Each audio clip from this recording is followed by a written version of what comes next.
你有冇諗過銀包入面嗰張100蚊點解可以長年累月維持喺大約7.8對1美元？表面睇港元只係喺7.75至7.85之間行來行去，悶到幾乎冇人留意。但係呢條得1毫指闊嘅走廊背後，每一次資金湧入，每一次市場抽水，每一下美國減息預期改變，都有人要付出代價。更值得問嘅係，近年香港經濟同內地越來越緊密，利率卻繼續跟美國行，呢套制度究竟仲頂唔頂得順？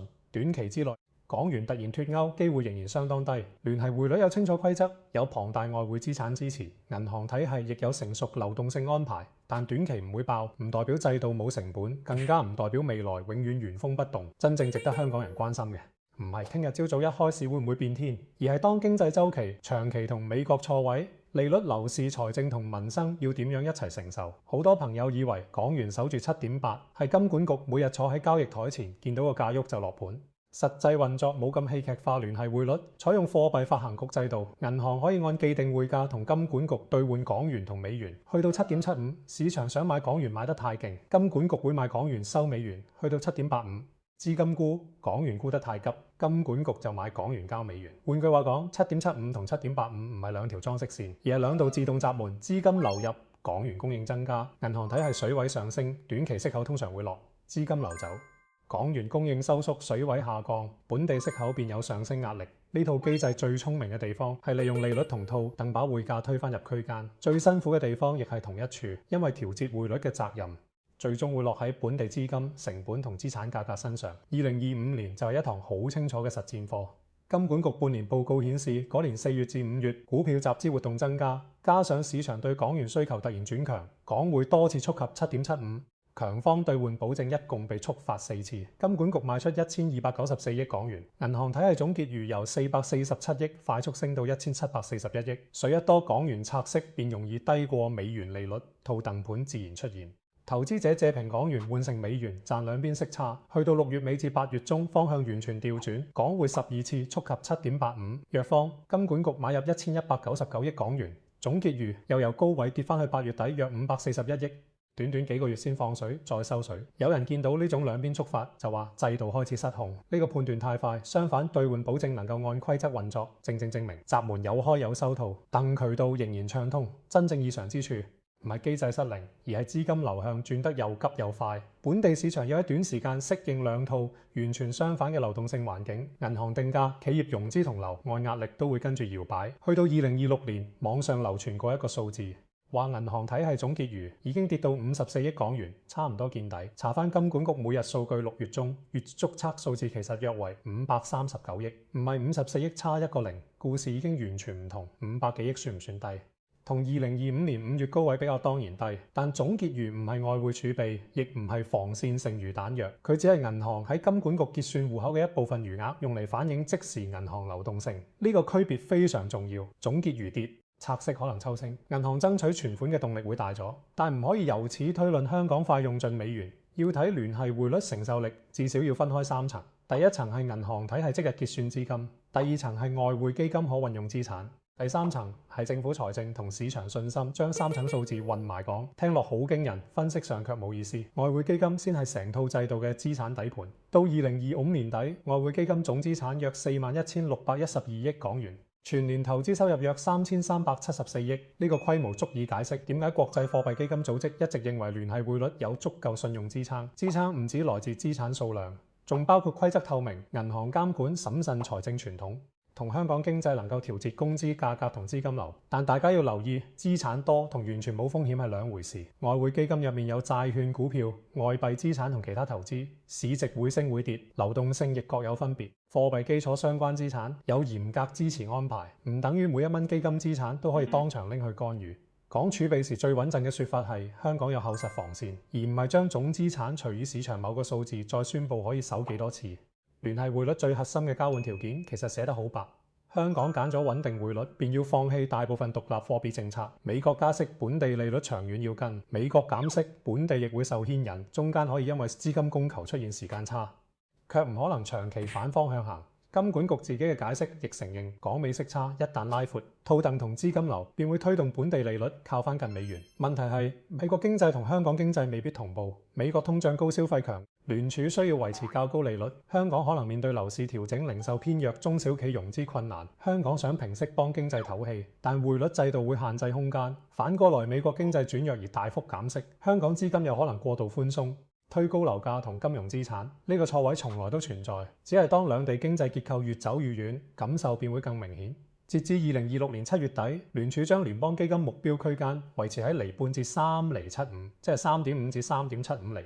對香港家庭而言，呢啲數字唔係華盛頓會議室入面嘅抽象決定，佢會經銀行資金成本慢慢傳到按揭利率、定期存款、信用卡同企業貸款，匯價穩定帶嚟方便，但利率進口亦係帳單。一部分先講供樓。香港樓價高，按揭年期長利率每變半厘，家庭每月現金流已經有分別。有人會話只要港元冇貶值，供樓續就安全。事實剛好相反，聯繫匯率保護嘅係貨幣對美元穩定，唔負責保證樓價，更唔負責將按揭息口鎖死。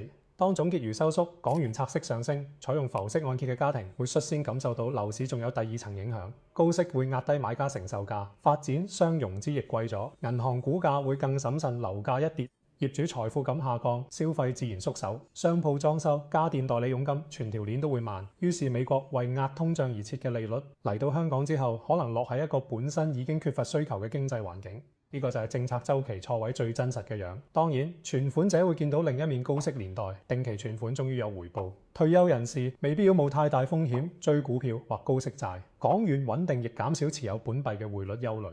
所以聯繫匯率嘅成本從來唔係人人一樣，借錢多嘅家庭同企業壓力大，現金多嘅人反而受惠。討論制度時，若只講整體穩定，便會忽略成本點樣喺社會入面重新分配。企業亦一樣，大型公司可以發美元債做利率對沖，安排跨境資金池；細公司多數靠本地銀行貸款，議價能力低，息口高一厘。對跨國集團可能只係財務報表一行，對一間餐廳、一間貿易公司，可能係請唔請人、續唔續租嘅決定。當貨幣政策冇得按本地行業處境調節，財政政策同銀行信貸政策便要承擔更多工作。呢度就帶到第二條主線，香港政府本身仲有幾多財政空間？過去談聯繫匯率，大家成日講香港量入為出，政府冇巨額外債，所以市場信心穩。但近年賣地收入減少，樓市相關印花稅波動，公共開支持續增加，財政結構已經唔同咗。若經濟遇上高息，又要托民生，政府可唔可以持續出手？直接影響市場對制度嘅整體判斷。2025至26財政年度嘅修訂數字，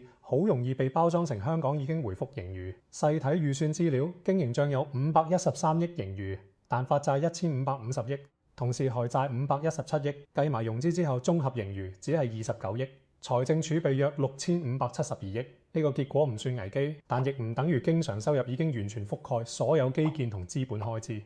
2026至27年度預算預計經營盈餘119億，資本帳赤字901億，政府計劃發債1600億，還債597億，融資後綜合盈餘約221億，財政儲備預計升到6793億。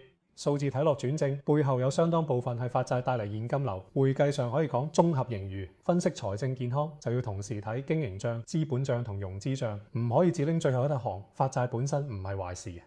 鐵路、醫院、新發展區同大型基建使用年期幾十年，由幾代納稅人一齊承擔，有其道理。政府亦講明，未來5年每年發債約1600至2200億當中，大約一半用嚟再融資。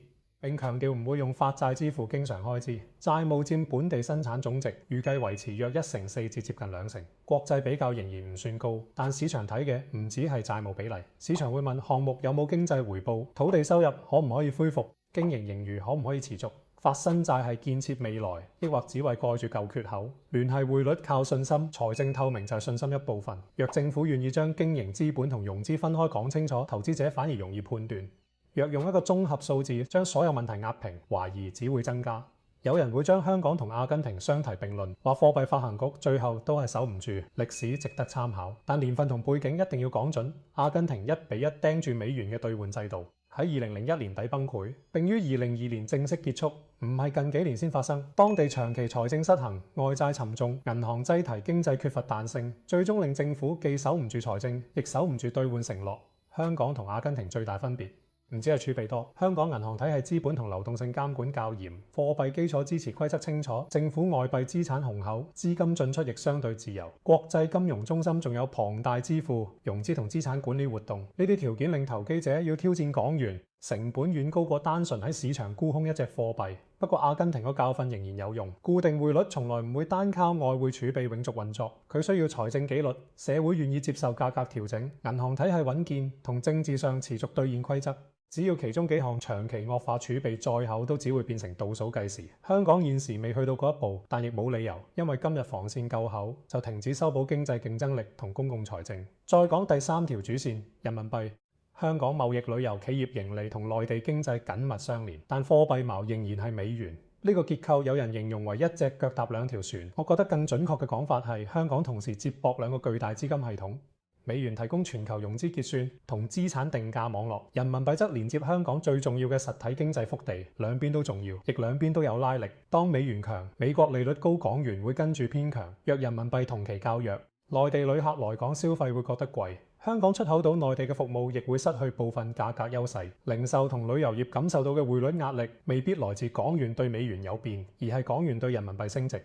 呢種壓力唔會觸發7.85防線，卻會慢慢反映喺生意額同就業。反過來，港元跟美元亦有明顯好處。國際投資者買港股發港元債做貿易融資，可以用一套熟悉而穩定嘅美元框架管理風險。香港若突然改碼，企業要重新寫合約，重做套期保值，銀行資產負債亦要調整，呢個轉換成本非常高。所以話人民幣使用增加，就必然要放棄美元聯繫，邏輯上並唔成立。最現實嘅路徑反而係聯繫匯率繼續存在。同時，人民幣金融基建逐步擴闊，香港可以增加人民幣存款、債券、股票櫃台、貿易結算同跨境資金工具，讓企業按實際需要選擇幣種。呢個做法唔需要一夜之間改制度，卻可以降低所有交易都繞經美元嘅依賴。用一句簡單啲嘅話講，錨可以暫時唔喐，船上嘅工具箱可以先擴充。至於未來有冇可能改用一籃子貨幣，理論上當然做得到。新加坡就以一籃子貨幣管理匯率，讓貨幣按貿易結構調整。香港若將美元、人民幣、歐元等按比例組成籃子，可以減輕單一跟隨美國週期嘅問題，但代價係規則複雜好多。籃子權重會唔會公開幾耐？調整一次市場點樣判斷當局底線？透明度一低，猜測空間便會變大。聯繫匯率今日最大資產正係簡單，7.75同7.85，市場一眼就明。銀行知道兌換價，交易員知道套戥路徑，市民亦知道港元大概值幾多。籃子制度可能勁貼經濟結構，卻未必更容易建立信任。尤其香港作為自由資金中心，每日交易規模龐大，模糊規則會增加風險逆價改革。唔係設計一條新公式咁簡單，而係要説服全世界相信新公式會長期守住。亦有人提出直接同人民幣掛鈎，最大吸引力係貿易同經濟週期較接近香港利率，或者可以少受美國牽動，但人民幣未完全自由兌換。內地資本帳戶管理同香港自由流動制度亦有分別。若港元錨定一種，仍受資本管制嘅貨幣兌換承諾點樣兌現？資金大量流動時，由邊個提供最後流動性？全部都要有清楚答案。喺條件未成熟之前，直接轉錨帶來嘅不確定性可能大過解決到嘅錯位。黃金錨聽落更硬淨。黃金唔屬於任何國家，供應增長慢，又被視為地緣政治保險。但現代經濟需要有彈性嘅流動性。金價本身波動大，黃金冇利息。實物儲存同調撥有成本，若貨幣嚴格按黃金發行，金融危機時想快速加流動性會非常困難。黃金適合做儲備組合一部分，未必適合直接做香港日常貨幣唯一錨。最後係自由浮動，支持者會話匯價交俾市場，香港終於可以按本地經濟定息，理論上係真，但香港經濟細，貿易同資金流規模卻極大，匯價可能因為一次大型新股集資，一次全球避險潮已經出現明顯波動。企業同家庭要承擔更多外匯風險，銀行亦要重新定價。自由浮動唔係免費換來自主，而係將利率壓力部分換成匯率壓力。講到呢度，大家可能會問，既然每條路都有代價，係咪真係乜都唔使做？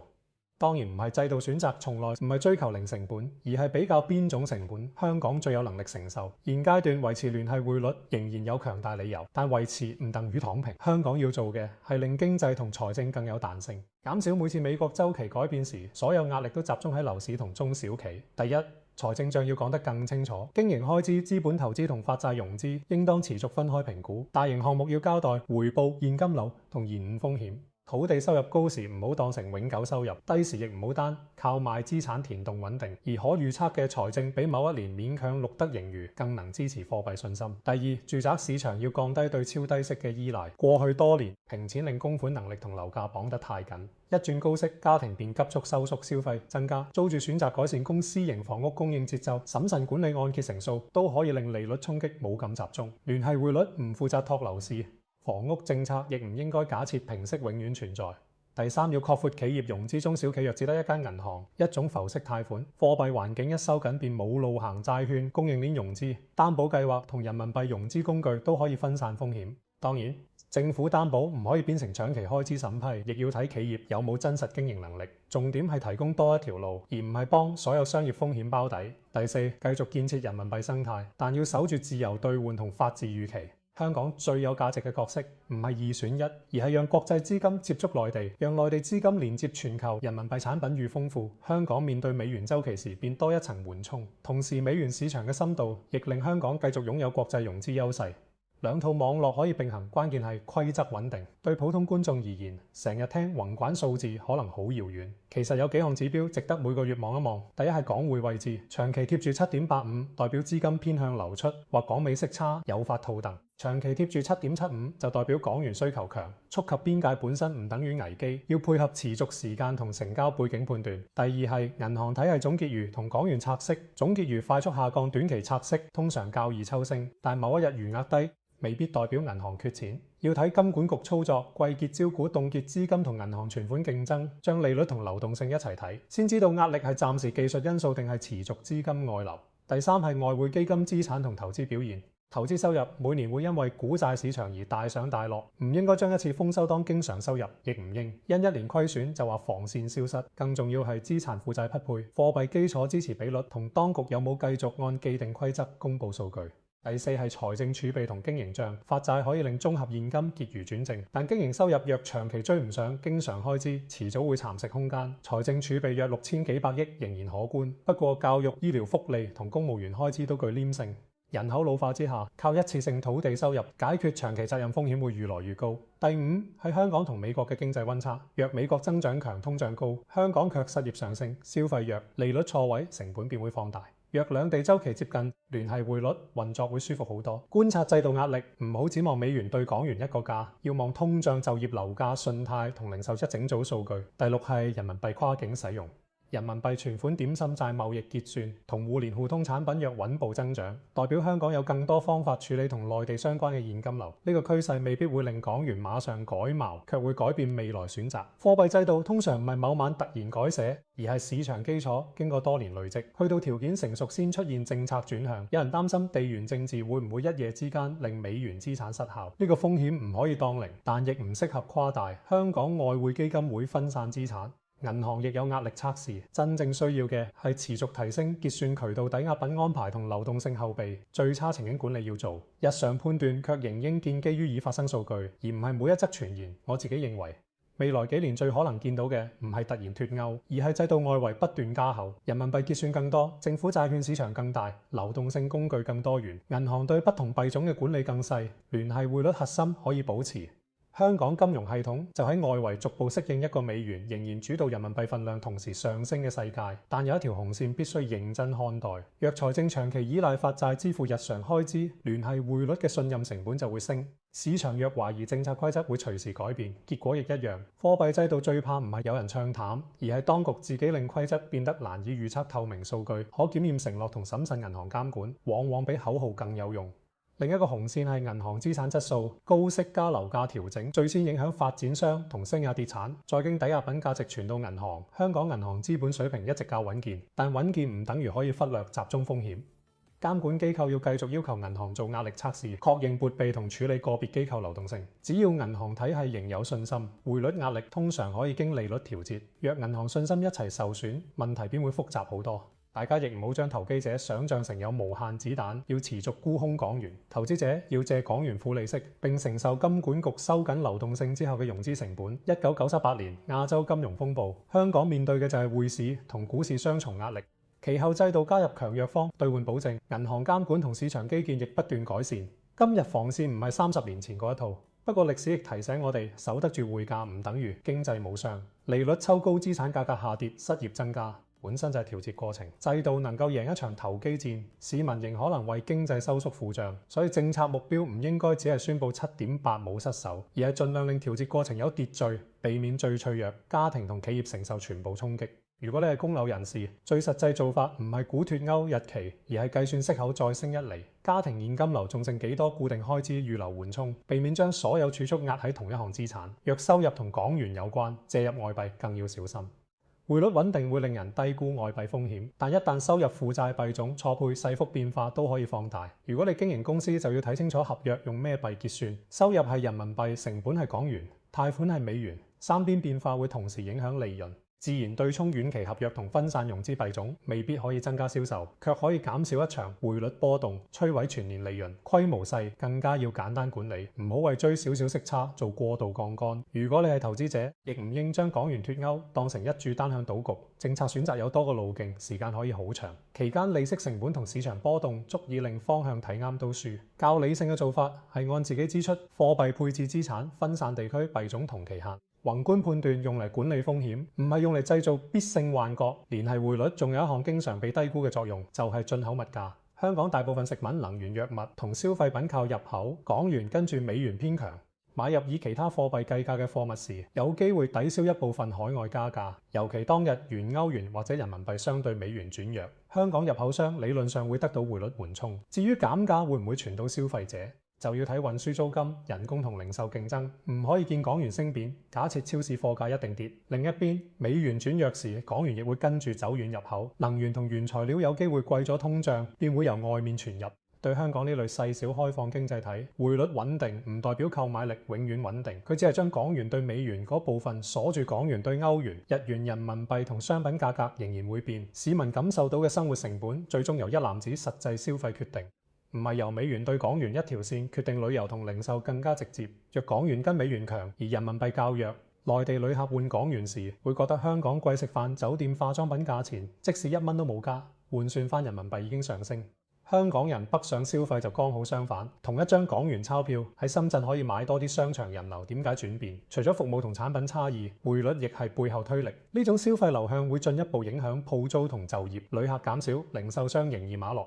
續租時便壓價，業主估值下調，又會影響銀行抵押品。一個表面只係人民幣對港元嘅變化，最後可以經消費租金、資產價格傳到信貸市場聯繫匯率嘅討論。若只停喺金融機構層面，就會錯過最貼地嗰半邊故事。我哋可以用3種情景睇未來2-3年點樣演變。第一種係溫和情景，美國通脹慢慢回落，聯儲逐步減息，香港經濟亦穩定復甦，港美週期重新接近，拆息壓力下降，樓按負擔稍為舒緩。呢種環境之下，港元仍會喺區間內波動，市場對改制興趣自然降低。政府要把握較順風時期收復經營帳，而唔係等下一輪逆風先削開支。第二種係錯位情景，美國因為通脹頑固維持較高利率，香港同內地需求卻偏弱，港元強勢拖累旅遊同出口服務高息，繼續壓住樓市。呢個時候兌換保證未必受到嚴重挑戰，社會承受力反而先受考驗。政府可能要用稅務基建節奏同針對性支援托住經濟，銀行亦要處理更多重組貸款。制度表面好平靜，內部調整可以相當痛。第三種係資金衝擊情景，全球突然避險，資金大額調走，港匯長時間靠近弱方，金管局會按機制買港元，銀行總結餘下降，拆息抽高。只要外匯基金、銀行資本同政策信譽維持，呢個過程理論上會令套戥盤收手。但若同一時間遇上財政信心轉弱或銀行資產質素惡化，壓力便會互相放大。呢個先係值得做壓力測試嘅組合，而唔係單獨見到7.85就大叫危機。3種情景有一個共通點，政策最寶貴嘅係提前準備。順境收財政，平時管銀行風險，逐步擴闊融資同結算渠道。衝擊來臨時先有選擇。若每次都等市場急轉先回應，政策成本會高好多。聯繫匯率可以提供穩定，矛卻代替唔到結構改革。仲有一個經常被忽略嘅問題係市場溝通。匯率制度靠預期運作數據池，一日解釋含糊一句都可能被放大。金管局持續公布總結餘、貨幣基礎同兌換保證操作，呢種透明度本身就係防線。遇上資金大幅流動，當局若能快速解釋原因、金額同傳導路徑，市場便較難被錯誤數字帶住走。傳媒同內容創作者亦有責任將540億講成54億。將發債後現金盈餘講成經營已經全面轉好，短期可能吸引眼球，長期只會令公眾失去判斷能力。金融議題本身已經複雜，最需要嘅唔係再加神秘感，而係將每一個數字擺返正確層次。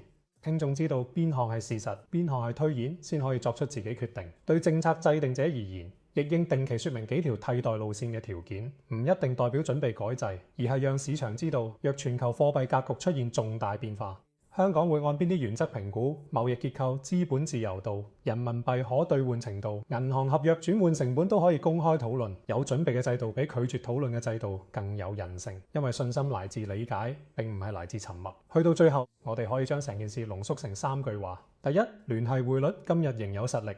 2025年兩邊兌換保證先後觸發顯示機制，喺大額資金來回之下，仍按規則運作。第二，真正成本落喺利率同經濟調節，尤其當香港週期同美國錯開，供樓營商同財政會更辛苦。第三，未來變化大機會係漸進式，人民幣金融擴大，財政同債市改革先行，未必係某一日突然宣布改貌。所以7.8唔係一條神奇數字，亦唔係一碰就碎嘅玻璃，佢係一份長期合約。香港換取匯率穩定，同時接受利率跟隨，政府以財政紀律儲備同監管換取市場信任，市民則喺穩定同調整成本之間生活。呢份合約值唔值得繼續？答案唔應靠恐慌，亦唔應靠盲目信心，而係靠每一季公開數字去檢驗。未來真正要留意嘅唔係邊個，再講一次，港元末日，而係香港有冇認真改善收入結構、房屋市場、企業融資同跨境結算。只要經濟有彈性，財政守規則，銀行夠穩，聯繫匯率便有時間適應新世界。相反，若只靠儲備數字安慰自己，所有結構問題都留到下一年，制度成本只會靜靜累積。